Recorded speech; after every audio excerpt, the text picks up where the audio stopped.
आप लोग ट्रांसलेशन बनाते हो इंग्लिश में? Yes sir. Hindi to English yes sir. जानते हो?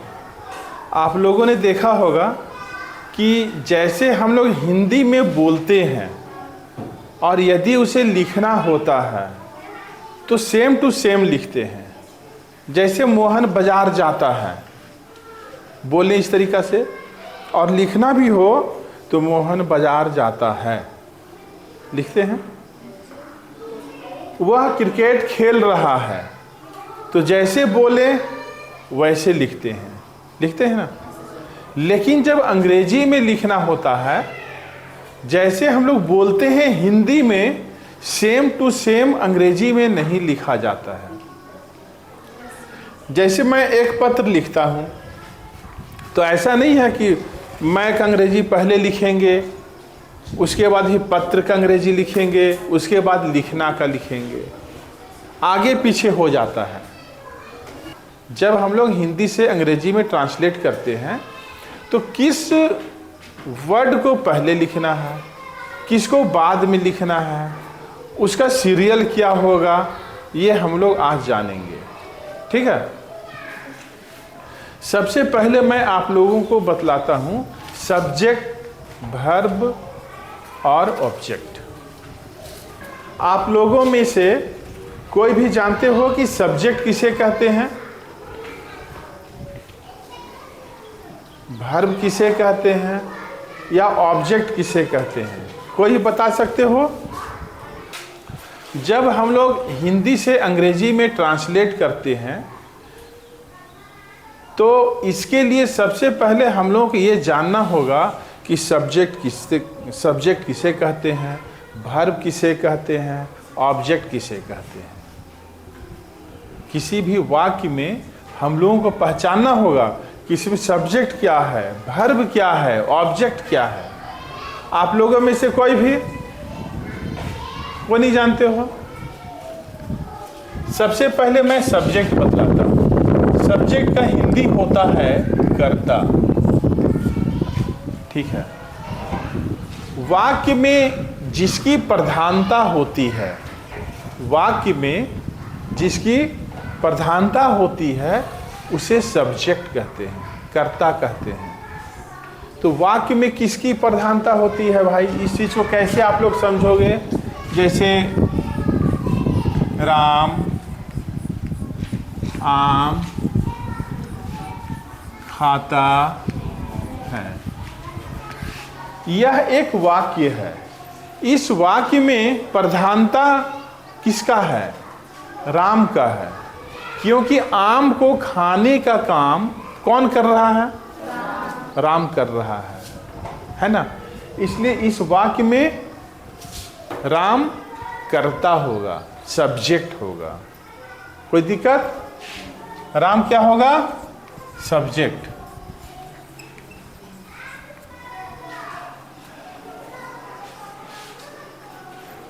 एक और एग्जाम्पल लेते हैं। वह बाजार जाती है। इसमें बाजार जाने का काम कौन कर रहा है? वह।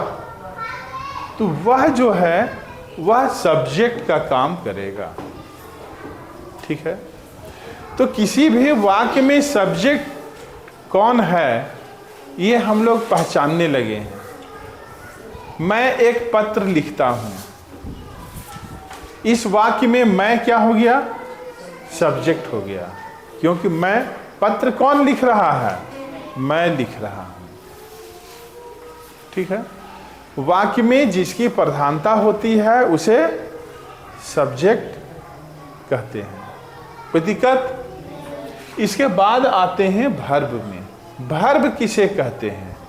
वर्ब को हिंदी में कहते हैं क्रिया।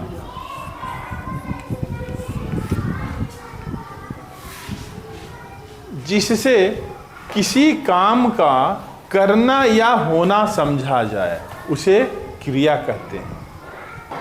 जिससे किसी काम को करना या होना समझा जाए उसे क्रिया कहते हैं, वर्ब कहते हैं। जैसे पढ़ना, लिखना, कूदना, हंसना, बोलना, उठना, बैठना, ये सब जो शब्द है क्या है?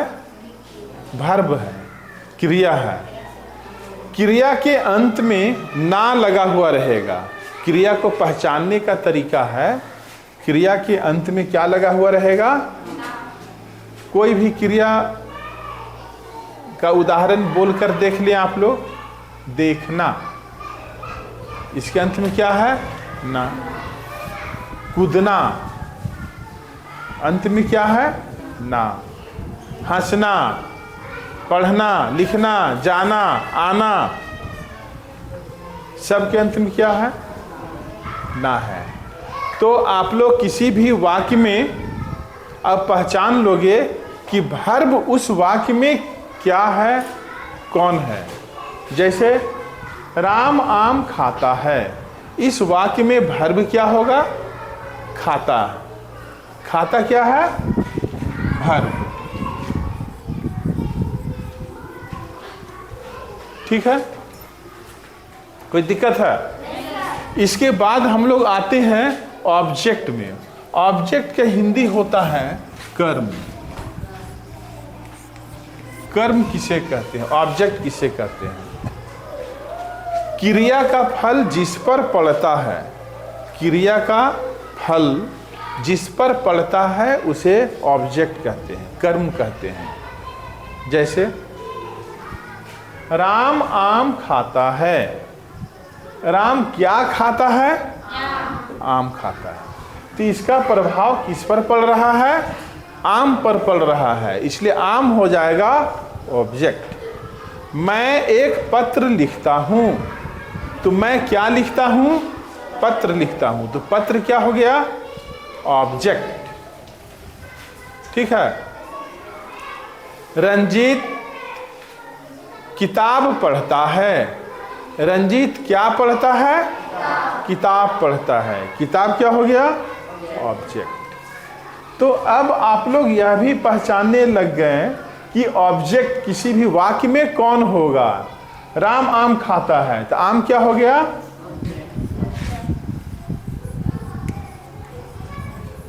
ऑब्जेक्ट। वह बाजार जाती है, इसमें ऑब्जेक्ट क्या हो जाएगा? बाजार। ठीक है।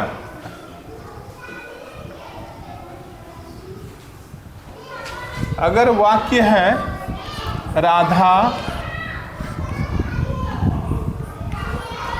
पढ़ती है, राधा पढ़ती है, इसमें सब्जेक्ट कौन होगा? राधा। ऑब्जेक्ट क्या होगा? राधा पढ़ती है। क्या पढ़ती है मालूम नहीं है, इसमें ऑब्जेक्ट है ही नहीं। क्रिया वर्ब है, इस वाक्य में वर्ब है क्या है? पढ़ना। क्या है? पढ़ना। ठीक है। तो इस वाक्य में सब्जेक्ट है और वर्ब है, ऑब्जेक्ट नहीं है। मैं आँख से देखता हूँ, मैं आँख से देखता हूँ, तो इसमें सब्जेक्ट क्या होगा? मैं। वर्ब क्या होगा? देखना। आँख क्या होगा? ऑब्जेक्ट। ठीक है। अब आप लोग आसानी से पहचान सकते हो कि किसी भी वाक्य में सब्जेक्ट क्या है, वर्ब क्या है, ऑब्जेक्ट क्या है। किसी को भी डाउट है? नहीं है। तो जब हम लोग हिंदी से अंग्रेजी में ट्रांसलेट बनाएंगे तो सबसे पहले आपको लिखना होगा सब्जेक्ट का अंग्रेजी, सब्जेक्ट। इसके बाद लिखना है वर्ब का अंग्रेजी। ठीक। इसके बाद लिखना है ऑब्जेक्ट। और यदि सेंटेंस बड़ा है तो इसके बाद लिखा जाएगा। जब आप लोग हिंदी से अंग्रेजी में ट्रांसलेशन बनाओगे तो सबसे पहले सब्जेक्ट को पहचानना है, उसका अंग्रेजी लिखना है। उसके बाद वर्ब का अंग्रेजी लिखना है। उसके बाद किसका लिखना है? ऑब्जेक्ट का लिखना है। कोई दिक्कत? यहाँ पर क्या है? राम आम खाता है। इस वाक्य में सब्जेक्ट क्या है? राम। तो सबसे पहले राम का अंग्रेजी लिखना होगा। इसके बाद इसके अनुसार वर्ब का अंग्रेजी लिखना है। तो इसमें वर्ब कौन है? खाता। तो क्या होगा? खाना का अंग्रेजी ईट होता है। राम ईट्स।